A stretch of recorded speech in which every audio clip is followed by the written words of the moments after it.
Frank Shines again here, talking about Lean Six Sigma.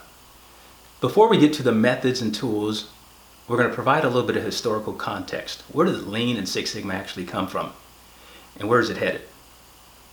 Lean we can date back probably at least to the craftsmanship period, but the 1800s probably isn't a bad time. That's when the normal curve was created, the old bell-shaped curve. Later we're going to talk about why that bell-shaped curve is so important, but in simple terms, that bell-shaped curve provides prediction, and management is all about prediction. But if we fast forward a bit, World War II time period is where we see the first opportunities. And Lean came out of concepts developed from the assembly line in a supermarket.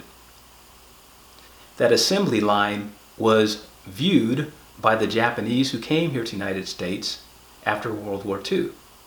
And what they did is the first time they tried to take the assembly line approach and implement it back in Japan, it was unsuccessful.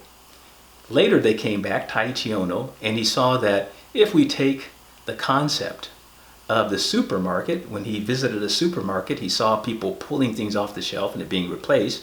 He said, if we take this idea of pull, combine it with the assembly line, so we now set the pace of the rhythm of the assembly line to the pull of the market demand, then we may have something that may really work for us. He went back to Japan and it proved to be an unqualified success.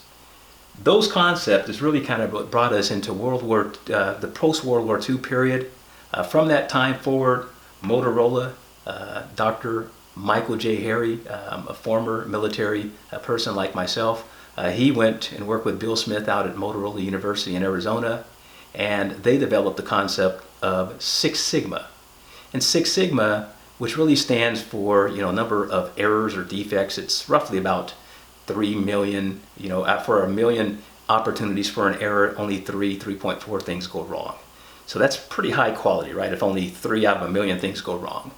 So he took that concept of Six Sigma and he created what's called DMAIC, going backwards to that bell-shaped curve that we talked about earlier. He took that concept, the scientific method combined with statistics, and created define, measure, analyze, improve, control, a methodology for bringing to solving business problems into the context of the scientific method. Today, we take Lean ideas from Toyota, we take the Six Sigma ideas from Motorola, we combine those for Lean Six Sigma. The future is now being pioneered by companies like Amazon. What Amazon has done is they've taken Lean Six Sigma foundations, they've improved their processes, their underlying processes, so that they're now more efficient, they have great quality, they can focus on the customer, and then they've overlaid artificial intelligence and automation and robotics on top of that.